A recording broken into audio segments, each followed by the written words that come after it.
함께 교독하도록 하겠습니다. 우리가 사랑함은 그가 먼저 우리를 사랑하셨습니다. 그 형제를 미워하면 이는 거짓말하는 자니 보는 바 그 형제를 사랑하지 아니하는 자는 보지 못하는 바 하나님을 사랑할 수 없느니라. 우리 함께 읽겠습니다. 우리가 이 계명을 주께 받았나니 하나님을 사랑하는 자는 또한 그 형제를 사랑할지니라. 아멘. 할렐루야. 여러분들 일주일 동안 잘 지내셨습니까? 이 시간을 통해서 하나님께서 여러분들에게 큰 은혜를 주실 것을 믿으시기를 바랍니다. 아멘. 마음의 문을 활짝 열고 또 저를 바라보면서 하나님의 말씀을 듣는 자리가 되기를 바라겠습니다. 코끼리는 이 군집 생활을 하기 때문에 혼자 있게 되어지면 공포를 느낀다고 합니다. 그래서 동물원의 사육사는 코끼리를 안정시키기 위해서 많은 사랑을 준다고 합니다. 우리나라의 한 동물원에 있었던 일입니다. 코끼리를 굉장히 사랑했던 사육사가 있습니다. 사진 한번 보여주세요. 김종갑 사육사라는 분이신데요. 이분은 항상 코끼리를 만나게 되면 머리를 쓰다듬어주고 먹이를 주면서 사랑을 해주었습니다. 그리고 이 코끼리에게 이름을 붙였는데 이름은 바로 코시기라는 이름입니다. 그래서 코시기를 만날 때마다 자주 사용했던 말이 있습니다. 뭐라고 사용을 했냐면은 코시기 좋아? 라는 말을 사용을 합니다. 그런데 어느 날이었어요. 어느 날 이 코시기가 사육사의 말을 따라하는 것입니다. 여러분, 코끼리는 이 구강의 구조상 말을 할 수가 없습니다. 왜냐하면은 윗입술이 없고 그 윗입술 대신에 이 코가 길기 때문에 말을 할 수가 없습니다. 그리고 톤 자체가 20Hz라고 해서 사람이 들을 수 없는 소리이기 때문에 말을 할 수가 없는 것입니다. 그런데 이 코시기가 어느 날 사육사의 말을 따라하기 시작하는 거예요. 알고 보니까 이 코시기가 사육사로부터 사랑을 너무 많이 받으니까 자신의 집에 가서 그 사육사와 소통을 하기 위해서 이 코를 말아가지고 입에 넣어서 말을 연습했던 것입니다. 그래서 코시기 좋아? 라고 말을 하니까 이 코끼리가 좋아? 라고 대답을 하더라는 것입니다. 이 소문이 영국의 어떤 과학자가 알게 되어져서 그 과학자가 정말 코시기를 관찰을 하기 시작을 하였고 과학 저널에도 논문으로 발표가 되기도 하였습니다. 여러분, 이 코끼리가 왜 말을 할 수 있었을까요? 사랑을 받았기 때문입니다. 여러분, 강아지 키우시는 분도 계시는데요. 강아지도 마찬가지입니다. 주인이 말이죠. 강아지를 칭찬해주고 사랑해주면 강아지들도 주인에게 사랑을 표현한다고 합니다. 한번 잘 아실 거예요. 어떻게 표현을 하냐니까 이렇게 사진을 보듯이 이 배를 뽑인다든지 아니면 주인의 얼굴을 핥든지 아니면은 꼬리를 흔들든지 사랑을 표현한다라는 거예요. 미천한 동물도 사랑을 받게 되어지면 사랑을 표현할 줄 알아요. 우리 사람도 마찬가지입니다. 우리 사람이 사랑하는 사람이 되기 위해서는 사랑을 받아야 합니다. 한번 따라해 보십시다. 사랑하는 사람이 되기 위해서는 사랑을 받아야 한다. 사랑을 받아야 하는 것입니다. 이 사실이 과학적으로도 증명된 바가 있습니다. 우리 사람이 뇌에 사랑의 호르몬이 옥시토신이라는 호르몬이 있습니다. 이 옥시토신이 많은 사람은 사랑을 할 줄 아는 사람이 된다고 합니다. 그런데 사랑의 호르몬이 적은 사람, 옥시토신이 적은 사람은 사랑에 인색하게 되신다는 거예요. 그런데 이 사랑의 호르몬이 우리 뇌에 옥시토신이 만들어지기 위해서는요, 사랑을 받아야 되는 거예요. 사랑을 느낄 수 있어야 되는 것입니다. 그래서 사랑을 받으면 받을수록 옥시토신이 만들어져서 사랑하는 사람이 되더라는 것입니다. 이게 과학적으로도 증명이 되어졌다는 거예요. 여러분, 우리 사람이 사랑하기 위해서는 사랑을 받아야 하는 것입니다. 지금 제가 여러분에게 사랑에 대해서 설교를 하고 있는데, 사랑의 설교를 듣는다고 해서 사랑해지는 게 아닙니다. 사랑의 교육을 받는다고 해서 사랑해지는 게 아니에요. 여러분들이 사랑을 받아야지만이 사랑하는 사람이 될 수가 있는 것입니다. 물론 사랑의 설교를 들으면 영향은 있습니다. 어느 정도는 동기부여는 되어지는 것이죠. 하지만 여러분들의 인격 속에, 여러분들의 뇌 속에 사랑의 호르몬이 많아지게 되어질 때 사랑할 수가 있게 되어지는 것이죠. 자, 그렇다면 여러분, 우리가 어떻게 해야지만이, 어떤 사랑을 받아야지만이 사랑할 수 있는 사람이 될 수 있을까? 오늘 본문을 통해서 여러분들과 함께 살펴보고자 하는 것입니다.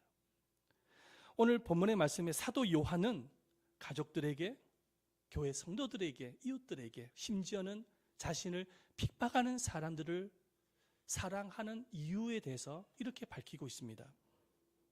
그 이유는 하나님의 사랑을 받았기 때문이라고 밝히고 있습니다. 우리 말씀을 한번 볼까요? 19절이죠. 읽어보겠습니다. 시작. 우리가 사랑함은 그가 먼저 우리를 사랑하셨습니다. 내가 여러분들을 사랑하는 이유는 그가, 누구죠? 예수님이 나를 먼저 사랑하셨기 때문입니다. 내가 사랑할 수 있었던 이유는 하나님의 사랑을 받았기 때문에 할 수 있는 것입니다 라고 고백을 하는 것입니다. 사실 사도 요한은 예수님을 인격적으로 만나기 이전에는 하나님의 사랑이 무엇인지 몰랐습니다. 사도 요한은 최고의 사랑은 부모님의 사랑이라고 생각을 했습니다. 그래서 어렸을 때부터 아버지 세베대와 어머니 살로메로부터 사랑을 독차지하기 위해서 부단히 노력했던 인물이 요한입니다. 심지어 자신의 형이 이름이 뭐냐면 야고보잖아요. 형과 끊임없는 사랑의 쟁탈전 가운데서 사랑을 독차지했던 인물이 바로 요한이라는 사람입니다. 그래서 아버지로부터 사랑을 받기 위해서 어부직이었던 아버지에게 항상 가까이에서 도왔을 뿐만 아니라 어머니로부터 사랑을 받기 위해서 어머니의 말도 잘 듣고 애교가 많았던 인물, 바로 요한이라는 인물인 거예요. 이 요한은요, 예수님의 제자가 되고 난 이후에도 예수님께로부터 사랑을 받기 위해서 애교를 가장 많이 부렸던 제자 중에 제자입니다. 그래서 한 번은 예수님께서 이제 최후의 망찬을 베푸실 때 예수님의 가장 가까이에서 예수님의 그 옷자락에 기대어가지고 애교를 부렸던 사람이 요한이라는 인물이에요. 우리 말씀을 한번 볼까요? 요한복음 13장 23절이죠. 시작. 예수의 제자 중 하나 곧 그가 사랑하시는 자가 예수의 품에 의지하여 누웠는지라. 그 12명의 제자들 중에서 예수님의 품에 누워가지고 애교를 부렸던 인물이 요한이에요. 이만큼 사랑에 대해서 굉장히 갈급했던 사람입니다. 그런데 예수님을 만나기 이전에는 이 요한은 부모의 사랑이 최고라고 생각을 했던 거예요. 그래서 부모의 사랑을 받기 위해서 그 경쟁 가운데 부단히 노력을 했음에도 불구하고 요한은 이 공허한 마음을 채우지 못한다는 사실을 알게 되어집니다. 왜냐하면 자신이 원하는 것만큼이나 사랑이 채워지지 아니하는 것을 경험을 하게 되어진 것입니다. 요한은 자신이 원하는 것만큼이나 부모님이 사랑해 주지 못하는 것을 알았습니다. 뿐만 아니라 어느 날은 부모의 실수를 통해서나 자신의 실수를 통해서 상처를 경험하는 것을 경험합니다. 그러면서 뒤늦게 깨닫게 되어지는 거예요. 자신은 부모의 사랑이 최고라고 생각을 하고 노력을 했는데 부모의 사랑은 물론 사랑이지만 완전한 사랑이 아님을 알게 되어지는 것입니다. 여러분, 어떤 사랑을 받을 때 우리가 사랑하는 사람이 될 수 있을까요? 어떤 사랑을 받을 때? 여러분, 부모의 사랑을 받으며 사랑하는 사람이 될 수 있을까요? 물론 부모의 사랑을 받는 것은 매우 중요합니다. 왜냐하면 부모의 사랑을 받아야지만이 정서적으로 안정감을 가질 수가 있게 되어지고, 무조건적인 부모의 사랑을 통해서 우리는 사랑을 배우게 되어지는 것이죠. 하지만 부모의 사랑 하나만으로는 인간의 그 결핍된 마음을 채울 수가 없습니다. 왜냐하면 부모의 사랑은 완전하지 못하기 때문에 그렇습니다. 여러분, 부모의 사랑이 완전합니까? 완전해요? 부모의 사랑이? 저도 이 3명의 자녀를 둔 아버지입니다마는, 아버지로서 3명의 자녀에게 사랑을 주기 위해서 노력을 많이 합니다. 근데 경험을 하는 게 있어요. 똑같이 사랑을 나눠주기 위해서 노력을 하는데도 불구하고 만족을 주지 못할 때가 많아요. 자녀에게 사랑을 베풀기 위해서 노력을 하는데도 불구하고 자녀들의 마음속에 만족을 주지 못할 때가 많더라는 거예요. 제가 경험을 해요. 그런다고 해서 사랑을 안 주는 게 아니에요. 사랑을 하는데도 그래요. 왜냐하면 아이들의 성향이 다 다른 거예요. 사랑을 받아들이는 그 성향 자체가 다 다른 것입니다. 만족을 주지 못하더라는 거예요. 제가 여러분들 자녀를 키워봐서 알잖아요. 여러분들은 여러분들 나름대로 자녀들에게 사랑을 주기 위해서 참 노력을 많이 했었을 것입니다. 그런데 그 자녀들이 여러분 만족하던가요? 제가 과거에 어떤 집사님 한 분을 상담을 한 적이 있습니다. 이 집사님은 외동딸이 있었는데 그 외동딸에게 얼마나 귀합니까? 외동딸이니까.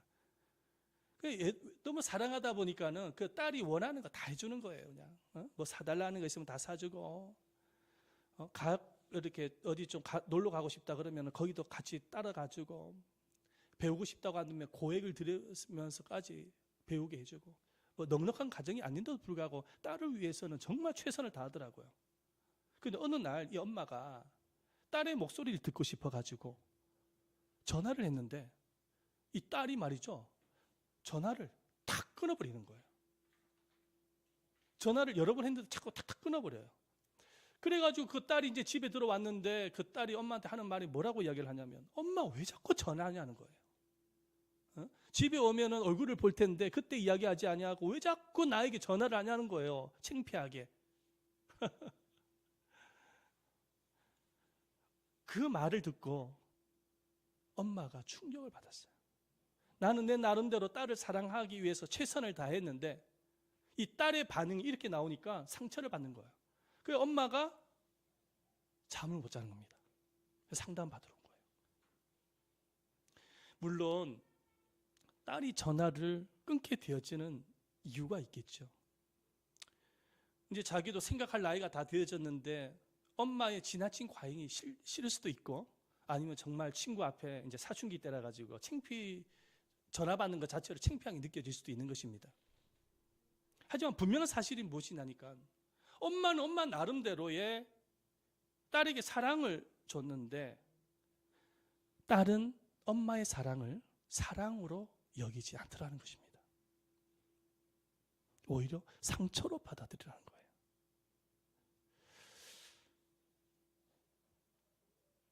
여러분, 부모로서 우리가 자녀들을 사랑한다고는 하지만은 자녀가 원하는 것만큼이나 만족을 줄 수 없는 것입니다. 그 이유가 뭘까요? 물론 부모의 사랑이 완전하지 못한 부분도 있겠지만은 이보다 더 핵심적인 이유가 있습니다. 그 이유가 무엇이냐면은, 우리 인간은 이 세상의 어떤 사랑을 받아도 만족을 누리지 못합니다. 부모의 사랑을 받아도, 친구의 사랑을 받아도, 스승의 사랑을 받아도, 누구의 사랑을 받아도 우리 인간의 마음을 채울 수 없어요. 죄성을 가진 인간의 마음속에는 이 세상의 어떤 사랑을 공급을 받아도, 물론 사랑이지만 채울 수가 없는 겁니다. 이 결핍된 마음을. 왜냐하면 하나님께서 인간을 창조하실 때에 하나님의 사랑을 받아야지만이 만족할 수 있도록 창조하셨기 때문입니다. 하나님의 사랑이 들어가야지만이 그 결핍된 마음이 채워질 수 있도록 하나님께서 창조하신 거예요. 그래서 하나님의 사랑 이외에 이 세상에 어떠한 사랑을 받아도 여러분 만족이 안 돼요. 만족이 안 됩니다. 자식이 부모님을 사랑한다고 하지만 만족이 안 되는 것입니다. 만족이 안 돼요. 만약 인간이 주는 사랑이 완전하여서 결핍된 마음을 채울 수가 있었다고 한다면 여러분 이 세상이 이렇게 미움과 분노로 삭막해지는 세상이 되어졌겠습니까?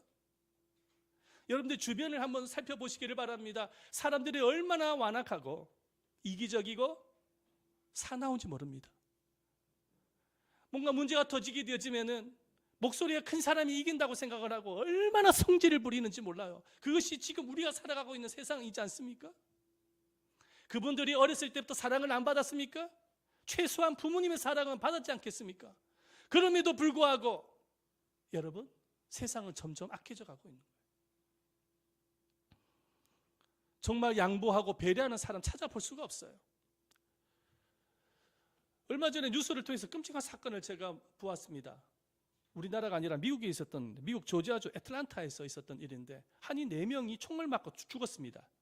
총 아시아계 사람들이 8명이 살인을 당했어요. 이유가 뭐냐면은 범행을 저질렀던 사람은 이 아시아인에 대해서 혐오감을 갖고 있었던 사람이에요. 증오심이 있었던 사람입니다. 특별히 중국 사람에 대한 증오심이 많았는데 이 한인이 많이 살고 있는 애틀랜타시에 총을 들고 가가지고 이유도 없이 끔찍한 일을 저질렀던 것입니다. 얼마나 무서운 세상입니까? 얼마나 무서운 세상이에요. 여러분 우리가 살고 있는 이 세상은 가면 갈수록 강팍해져 가고 있고 이기적이고 사납고 삭막해져 가고 있습니다. 그 원인이 뭐냐면 사람들의 마음속에 사랑에 굶주려져 있기 때문입니다. 조금 다르게 표현을 한다고 한다면 하나님의 사랑으로 채워져야 할 그 빈자리에 하나님의 사랑이 아니라 세상의 욕심과 정욕과 미움과 분노로 가득 채워져 있기 때문에 세상은 점점 삭막해져 가고 있는 거예요. 그래서 예수님께서 종말이 되어지면은 사랑이 식어진다고 예언하셨습니다. 말씀을 볼까요? 마태복음 24장 12절 말씀이죠. 읽어보도록 하겠습니다. 시작. 불법이 성함으로 많은 사람의 사랑이 식어지리라. 사랑이 식어진대요. 사랑이, 사람의 마음의 사랑이 식어진다는 거예요. 혹시 여러분들의 가정은 어떻습니까? 혹시 사랑이 식어져 가고 있지는 않나요? 여러분들 직장은 좀 어떻습니까? 사랑이 식어져 가고 있지 않습니까? 세상이 가면 갈수록 사랑이 식어져 간다는 거예요. 그 이유가 뭐냐면 사랑이 굶주려 있는 거예요. 그 결핍된 마음에 하나님의 사랑이 없기 때문에 사랑이 식어져 가는 거예요. 조금 다르게 한번 표현을 해볼게요. 하나님의 사랑을 주는 사람이 없기 때문에 사랑이 식어가고 있는 것입니다. 그러므로 여러분 하나님의 사랑을 먼저 받은 우리가 사랑을 줄 수 있어야 됩니다. 하나님이 원하시는 것은 하나님의 사랑을 먼저 받은 우리가 그들에게 사랑을 줄 수 있어야 되는 거예요.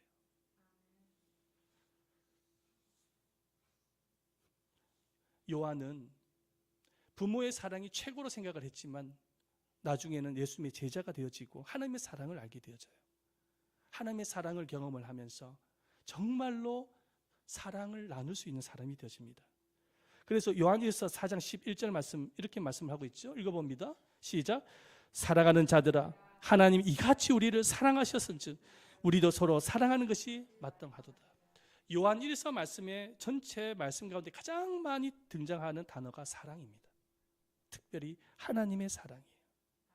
부모의 사랑이 최고로 생각했던 요한이 하나님의 사랑을 체험하고 난 이후에 아하, 하나님의 사랑이 최고구나, 완전하구나라는 것을 알게 되어진 거예요. 하나님의 사랑을 받아야지만이 진정한 사랑이 나온다라는 거예요. 그래서 사도 요한이 그 이야기를 하는 거예요.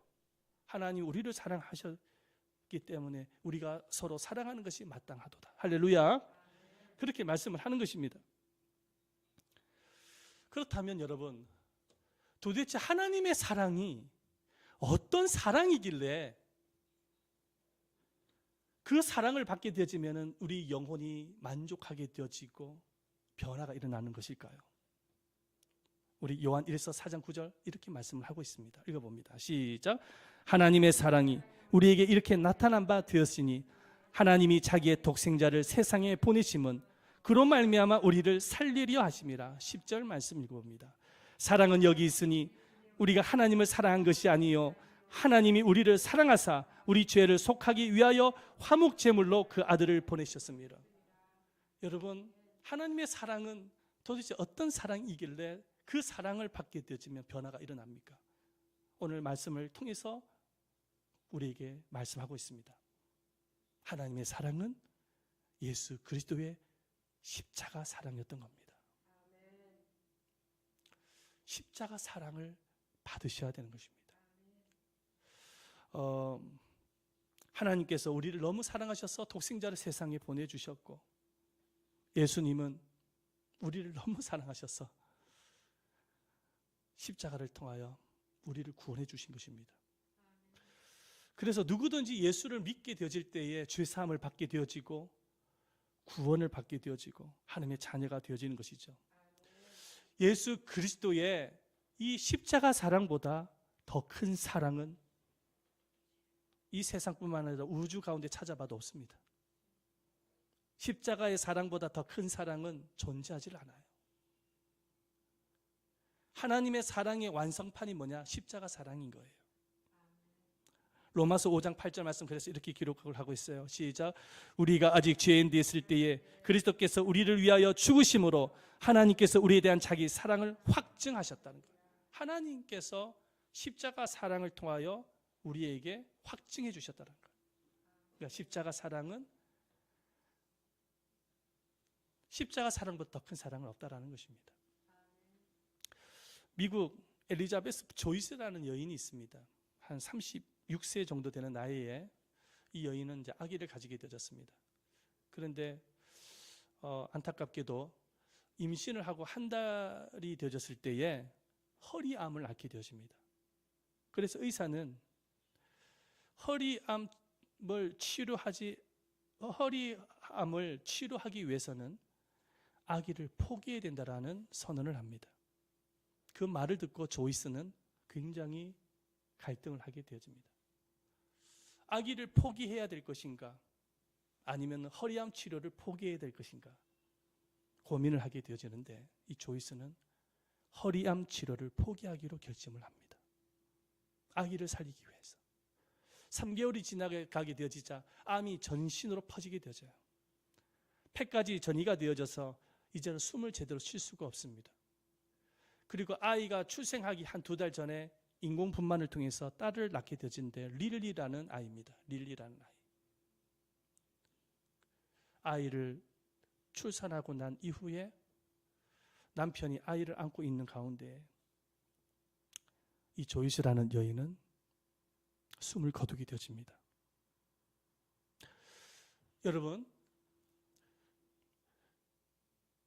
이 여인이 암을 치료하지 않은 이유가 무엇일까요? 바로 자신의 생명보다 아기를 더 사랑했기 때문인 거예요. 자신의 생명보다 아기를 더 사랑하였기 때문에 자신의 목숨을 버린 것입니다. 하나님도 마찬가지인 거예요. 하나님이 우리를 너무 사랑하셔서 예수님을 버리신 것입니다. 십자가를 통해서 버리신 거예요. 예수님 자신도 자신의 생명을 내어 던지셨어요. 포기하신 거예요. 왜냐하면 우리를 사랑하셨기 때문인 것입니다. 예수님은 자신의 생명보다도 우리를 사랑하신 거예요. 하나님은 자신의 독생자보다도 우리를 더 사랑하셨던 것입니다. 그래서 독생자를 아낌없이 주신 것이고 생명을 내어 놓으신 거예요. 여러분, 이 세상에 이보다 더 큰 사랑은 존재하지를 않는 것입니다. 이 예수의 사랑이 여러분들의 가슴 속에 가득하게 되어질 때에 비로소 사랑하는 사람이 되어지는 것입니다. 짐 엘리엇 선교사라는 분이 계십니다. 사진을 한번 보여주시고요. 이 선교사는 그 에콰도르의 그 식인종을 대상으로 아카부라는 부족이 있는데 그 식인종을 대상으로 선교했던 선교사님이십니다. 이 선교사는 자신의 동료들과 함께 경비행기를 타고 다니면서 그 부족들한테 선물을 처음에 나눠주기 시작을 합니다. 그리고 난 이후에 이제 어느 정도 그 아카부 부족이 자신을 받아줄 것이라고 생각을 하고 경비행기를 타고 이제 아카부 부족에게 이제 착륙을 해서 아카부 부족에게 들어가기 시작하는 거예요. 근데 아카부 부족은 이 선교사를 보자마자 긴 창을 던졌습니다. 짐 엘리엇이라는 선교사님은 바로 창을 맞고 쓰러지게 되어집니다. 선교사의 호주머니에는 총이 있었습니다. 그러나 총을 그들을 향하여 쏠 수가 없었습니다. 이유는 선교사님들은 천국에 갈 준비가 되어 있지만은 아카부 부족은 천국 갈 준비가 되지 못했기 때문에 총을 쏘지를 못했던 거예요. 짐 엘리엇 선교사는 창을 맞으며 죽어가는 가운데 자신에게 창을 던졌던 그 부족을 향해서 말을 합니다. 나는 당신의 친구입니다. 그 말을 하고 세상을 떠나게 되어집니다. 이 안타까운 죽음이 기사가 나면서 많은 영국 시민들이 안타까운 죽음이라고 소중한 인재를 잃었다고 안타까워했었습니다. 그런데 선교사가 세상을 떠나고 난 이후에 이번에는 선교사의 아내들과 자녀들이 그 아카부 부족에 들어갑니다. 그런데 아카부 부족은 여자들은 해치는 일이 없는 것입니다. 왜냐? 여자들을 해치는 일은 비겁한 짓이라는 생각을 가지고 해치질 않는 것이에요. 그 선교사의 아내들이 이제 아카부 부족과 어울리기 시작을 하는 거예요. 그리고 그들에게 간호도 해주고 사랑으로 섬기기 시작을 합니다. 바로 그 옆에 보면은 그 짐 엘리엇의 선교사의 부인의 이제 얼굴이 지금 나와 있는데요. 시간이 지나가면서 그 아카부 부족의 족장이 여인들에게 질문을 던집니다. 아니 당신은 어떤 사람이길래 이 우리들한테 와서 이렇게 사랑으로 봉사하냐고 섬기느냐고 그렇게 질문을 하니까 이 부인이 말을 하는 거예요. 우리들은 당신들이 죽인 그 남자들의 아내이며 자녀들이라고. 우리는 하나님의 사랑 때문에 여러분들에게 왔다라고 전합니다. 그래서 아카부 부족은 예수의 사랑을 경험하게 되어지고 많은 부족 사람들이 예수를 영접하게 되어지고 교회가 세워집니다. 그리고 놀라운 일은 이 짐 엘리엇에게 창을 던졌던 그 사람이 회개하게 되어지고 목사가 되어집니다. 목회를 합니다. 하나님의 말씀을 전하는 사람으로 변화가 일어나요. 여러분 한번 생각해 보시기를 바랍니다. 그 무시무시한 식인종이 살고 있는 곳에 이 선교사 짐 엘리엇과 동료들과 이 부인들이 들어가게 되어진 이유가 뭡니까? 어떻게 이런 사랑을 보일 수 있는 것일까요? 우리 이유는 딱 하나밖에 찾을 수밖에 없어요. 부모의 사랑을 받았기 때문입니까? 아니에요. 누구의 사랑을 받았기 때문에?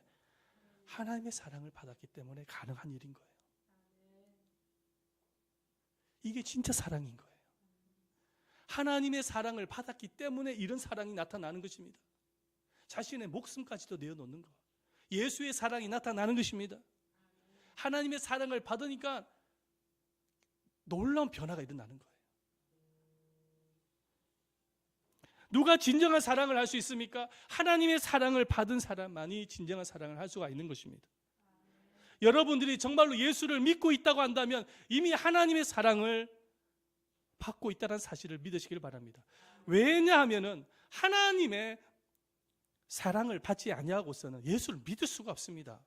한번 생각해 보십시오. 우리가 하나님께도 택함을 받았고 그 수많은 사람들 중에서 예수를 믿어서 구원을 받게 되어진 것은 하나님의 사랑이 있지 아니하고서는요 있을 수 없는 일인 거예요. 제가요 예수를 믿어서 이 교회에서 사역을 하면서 목회 사역을 하는 것도 하나님의 사랑이지 아니하고서는 할 수 없는 거예요. 여러분들이 이 자리에 함께 예배를 드릴 수 있는 그 자체도 하나님의 사랑이 있지 아니하고서는 있을 수가 없는 것입니다. 세상 사람들도 똑같이 놀러 다니고 말이죠. 방황하면서 살아갈 겁니다.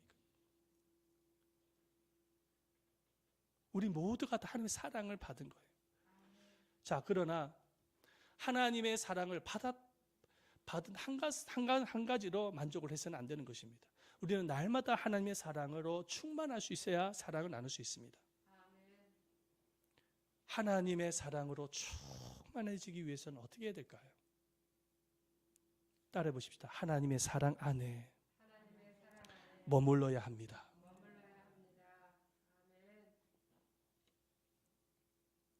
하나님이 우리를 택하시고 부르시고 구원해 주신 사랑만으로 부족하다는 것입니다. 날마다 구원받은 자녀로서 하나님의 사랑 가운데 머물러 있어야 돼요. 하나님의 사랑 가운데 머물 수 있는 방법이 뭡니까? 하나님은 이 예배를 통하여 하나님의 사랑을 경험하게 하시고, 아멘. 말씀을 가까이 했을 때 사랑을 경험하게 하시고, 기도를 통하여 주님과 친밀한 교제를 나눌 때에 사랑을 경험하게 하시는 것입니다. 예배와 하나님의 생명의 말씀과 기도의 교제를 통하여 우리는 사랑 가운데 머물 수가 있는 거예요. 그렇게 되어졌을 때 하나님의 사랑이 여러분들의 머리끝에서 발끝까지 임재하게 되어지는 거예요. 여러분들의 인격의 변화가 일어나고 마음의 변화가 일어나고 하나님의 사랑으로 충만하게 되어지는 거예요. 그래서 사랑하는 사람이 되어져요. 용서할 수 없는 사람도 용서하게 되어지고 원수 같은 사람도 사랑하게 되어지는 거예요. 그런 기적의 역사는 하나님의 말씀을 통하여 성령께서 사랑으로 여러분들 안에 들어갈 때 가능한 것입니다.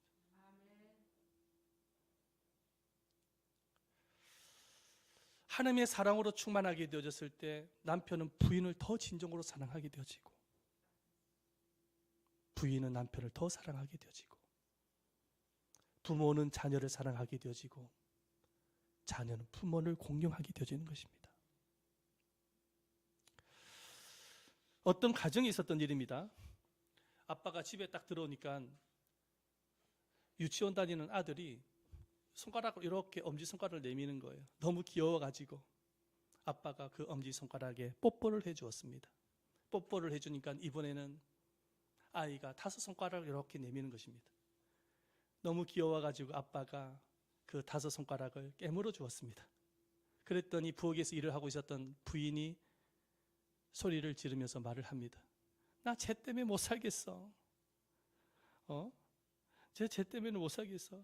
아니 저 녀석들이 손가락으로 똥구멍을 파더니 자꾸 냄새를 맡아보라고 자꾸만 손가락을 이렇게 하는데 나 쟤 때문에 못 살겠어. 아빠는 그것도 모르고 아이가 귀여워서 손가락을 깨물어 준 것입니다.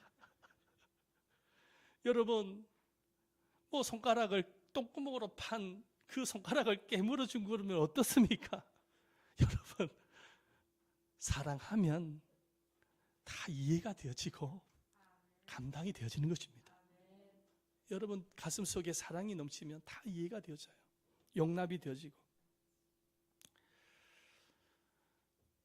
세상이 점점 사랑이 식어져 가는 거, 사랑이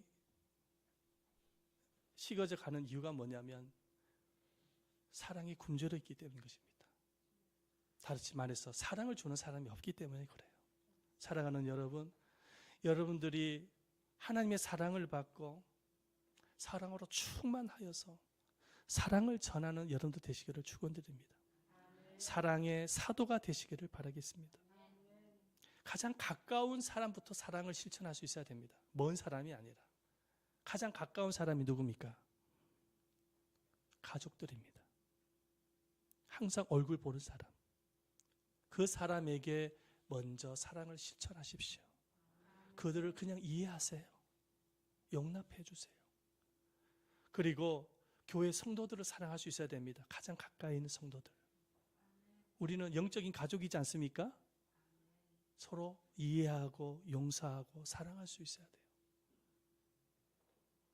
더 나아가서 여러분들 직장 동료들, 만나는 사람들에게 여러분들이 사랑을 베풀 때 복음이 증거되어지는 거예요. 전도의 열매를 맺게 되죠. 우리 입술이 져서 전하는 복음 때문에 그 사람이 믿게 되어지는 게 아니라 여러분들이 흘러보내는 사랑 때문에 그 사람들이 예수의 사랑을 알게 되어지고 전도의 열매를 맺게 되어지는 것입니다. 여러분들이 진정으로 사랑하는 사람이 되어져서 사랑을 할 때에 교회는 부흥하게 되어지는 거예요. 사랑하는 여러분, 우리가 사랑할 때에 우리들의 얼굴에는 웃음꽃이 피어지게 되어지고 사랑을 받는 사람에게도 행복의 미소와 웃음꽃이 피어날 수가 있는 것입니다.